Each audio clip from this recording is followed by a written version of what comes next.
2 whole days without a video episode update. I know, but the wait was worth it. So what you can see here is just an excerpt from what I'll describe and show you guys in more detail. But what we have is ROVer responding dynamically to what sensor gets triggered. So when the left sensor gets triggered, he responds one way, and when his right sensor gets triggered, he responds another way. It gets even better than that. But it's been a huge leap forward. And what's held me up the most is not the idea, the concepts, it's the programming, actually implementing it in a way that so it works to not only address our needs right now, it works in a manner that we can apply it to everything we want to do in the future.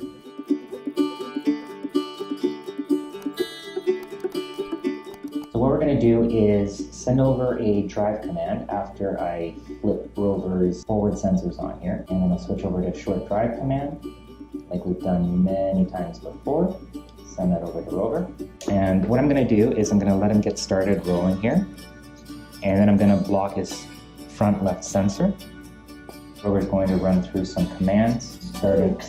Excuse me. Starting with a oops, excuse me. What we'll do now is, as you can see, his servos have initiated. I'm going to refresh the activity feed here. And you can see that his wheels are orientating themselves away from where I place my hand. So I blocked his forward left sensor, and his wheels are now rotating towards the right, away from the obstacle that he's encountered at the left. And what I'm going to do now, this is where it gets really interesting, I'm going to issue the same drive command over to ROVer once more. We just heard his relays flip, and now I'm going to block his right sensor. We refresh the activity feed again. Excuse me. The same excuse me.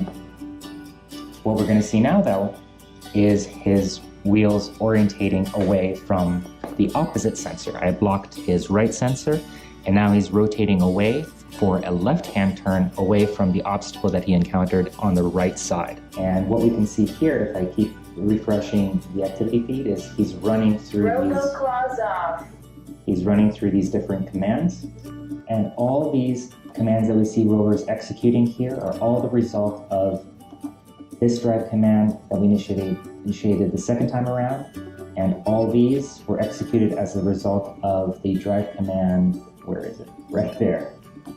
It's even difficult to spot with everything that happens as a result.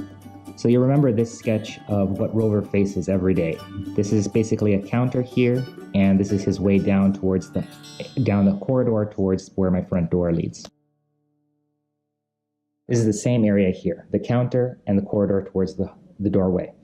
And as you can imagine, it's not very difficult to figure out kind of logically how I want ROVer to react to this situation. What proved difficult was the programming.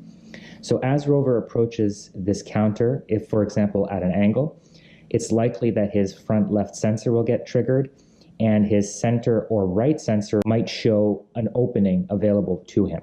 So in this situation, with the left front sensor triggered, we want him to angle his wheels away from the obstacle, possibly reverse prior to that, then angle away, and then proceed forward. What would happen next, of course, is he would probably drive into this wall, and hopefully his front right sensor would get triggered, and then the opposite would occur, and he would turn away from the obstacle and then drive forward once again until he encounters the next obstacle, and so on and so forth. So I struggled for hours and hours trying to figure out exactly what the kind of coding logic is to do what I just described to you quite simply. And I was trying to work through a methodology that works, of course, not for just that situation with the hallway, the corridor, and the obstacles and stuff, but a methodology that would give us the flexibility to adapt it for any situation. So I ran through different ways of basically evaluating what sensor gets triggered, and then how does that relate to other commands and or programs, etc., etc. And what I landed on is basically a terminology that comes from programming, which some of you might be familiar with, switch and cases. And so basically what we have is we issue a command such as the drive command. So for example, if he encountered an obstacle at his forward sensors, we'd evaluate which sensor that was. We pass that over to a switch statement, which would then say, well, if it was this sensor or that sensor or that sensor, then in whichever case it was, then issue a bunch of commands that are related to that particular case. Here we are on the activity feed looking at the same commands that ROVer just executed a moment ago. So we see here that we issued the drive command. ROVer then encountered an obstacle, which we reported to the command center in the cloud. You can see here that that was identified as the right sensor. We have we heard him speak, of course, where he says, oops, excuse me. And he reports all of this to the command center, so we see it in the logs. We then have an evaluation of the event. So we have this kind of switch case command here. So we evaluated the forward front sensors here. The result of that was that it was the front right sensor. That was then passed into a switch statement that told ROVer to execute this series of rotational servo commands. And we'll see how that actually comes together in a moment. And then he ran through some other stuff that was related to other things that were happening along the way. So if we go over to ROVer's Programs and Events section here, and we go to the Events tab, here we have the obstacle forward sensor event, the 10,001 ID here. And what we see, basically the way this works is when ROVer encounters an obstacle, it triggers this code. And then ROVer checks with the command center to see what commands are related to that code. So in this case, we have, it starts with a command for ROVer to speak. So in this case, it's oops, excuse me. He then issues the evaluation of the switch case. So in this case, we evaluate the front sensors. As we saw, we got the result of the front right. And then he has these two cases. And this is where it gets really cool, because what we have here are two different cases, whether it's case sensor front right or case sensor front left. And depending on what the evaluation result is of this case switch, we send over the commands that are programmed in here that match the result of that case. So even though both of these appear here in the event, only one of them will get issued depending on the result of the switch. So I don't know if I'm doing well enough job of explaining why this is actually pretty cool stuff. And I don't know if I'm boring you guys. Always use the comments down below and let me know either way. But I thought I'd show you a kind of a different scenario that I expect ROVer to encounter, hopefully soon, and why we need the ability to dynamically adjust how ROVer reacts to different scenarios, to different cases. So in what we just saw in preparation for the hallway, that's how we want ROVer to react. In a different scenario, like the elevator, we would want him to react completely differently. Let me show you. So here's the hallway example that we just looked at, and here's the elevator example.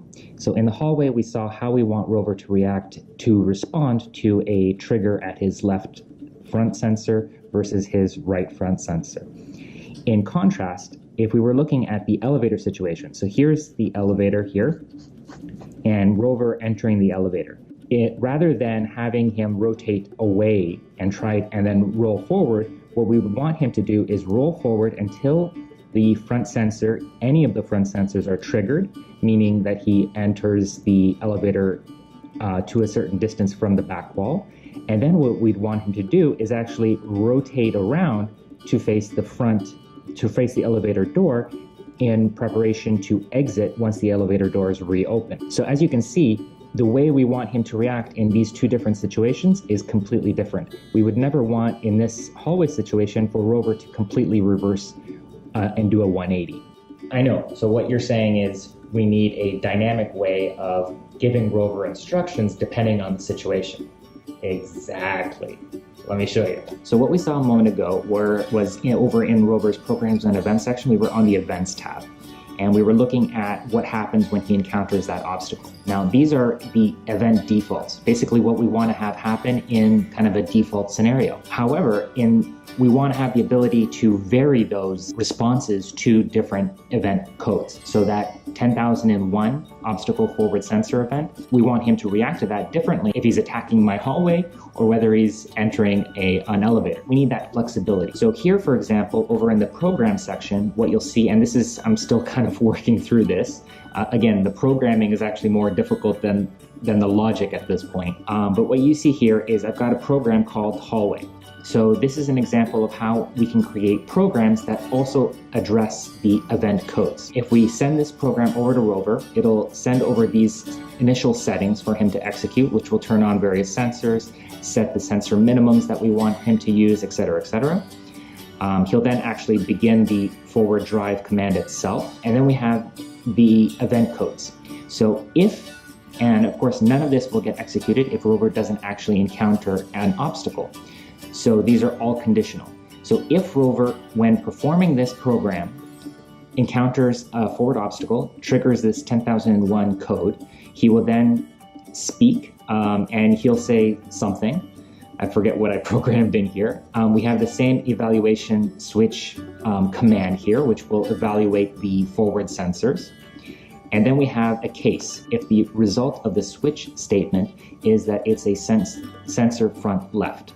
So similarly, if we went over to our hallway program here, we want to add a switch. So we want to have a scenario where he's going to respond to a sensor front right. So in sensor front right, we would want him to turn his servos left. And then we're going to assign that to sensor front right. And let me see if I got this all right here. And actually this is in response to obstacle forward sensor code. So we send this over and then we do an update here in the command center and we see that we've added a case response to the switch. So that ability to update ROVer and create programs that respond to different scenarios is exactly what we're after. I honestly don't know if you guys find this as interesting and fascinating as I do. It's incredibly complicated to get through some of the just the logic of it, but it's really, really exciting to see it actually coming together. And when I think about all the different pieces that actually are now part of ROVer's programming, his computation, from the sensors to the response to those sensors, it's a little bit overwhelming, even though I'm the one who's actually gone through all this stuff. There's still work ahead. Let's say, for example, that the front left sensor gets triggered. The programming is done in such a way that basically you can only kind of recognize a trigger on particular one sensor. But it could very well be that the front left sensor is just the first sensor to get triggered, but all of them are actually blocked. So I need, logic to actually evaluate all of them and figure out exactly what the environment looks like. You have to keep in mind that ROVer, remotely operated vehicle, is just that. He's meant to be operated remotely.